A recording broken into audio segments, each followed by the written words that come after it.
কি অবস্থা, কেমন আছেন সবাই? তো আজকে আমার টাইগার মুরগির বয়স 28 দিন। তো আপডেট একটা ভিডিও নিয়ে চলে আসলাম।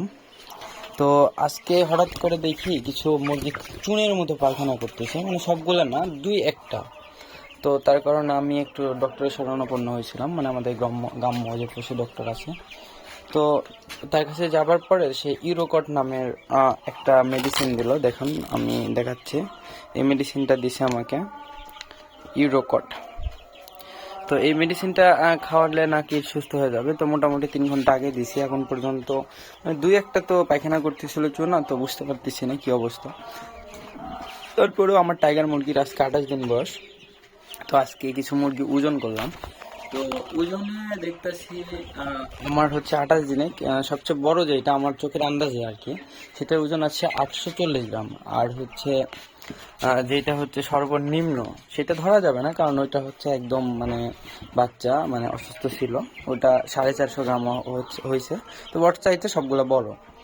তো এই হচ্ছে বিষয়। তো সর্বনিম্ন হচ্ছে যেটা চোখের আন্দাজে ঠিক আছে, মানে ওইটা ব্যতীত সব 650-650 উপরে ওজন চলে আসছে।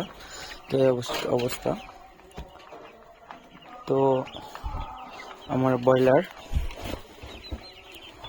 হচ্ছে খাওয়া দাওয়া শেষে ওদের সেটটা আলাদা করছি আজকে।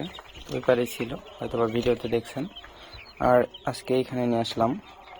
তো সবগুলো খাইয়ে দেয় ঘুমিয়ে পড়ছে। একটু মেলোস ওরা তাও একটু চলে, কিন্তু ওরা চলে না। এই হচ্ছে অবস্থা। তো দেখুন, আপনারা যারা বিশেষজ্ঞ আছেন তারা হচ্ছে যদি জানেন যে চুনা পায়খানার কি মেডিসিন হয়, বা আমাকে ইউরোকট দিচ্ছে, এটা কি মানে সঠিক চিকিৎসা কিনা, অবশ্যই আমাকে একটু জানাবেন। আর যদি আপনারা না জেনে থাকেন তাহলে আমার যদি ভালো হয় প্রবলেমটা, তাহলে অবশ্যই আপনাদের মাঝে শেয়ার করবো, আপনারা খাওয়াইতে পারেন। আর যদি আমার ভুল হয় তাহলে অবশ্যই আপনারা একটু জানাবেন, যদিও আমি ডক্টর শরণাপন্ন হয়ে নিয়েছি। তো এই হচ্ছে বিষয়। তো ভিডিও ভালো লাগলে লাইক, কমেন্ট, শেয়ার করতে ভুলবেন না। আবার দেখা হচ্ছে নেক্সট ভিডিওতে। Tata, bye bye.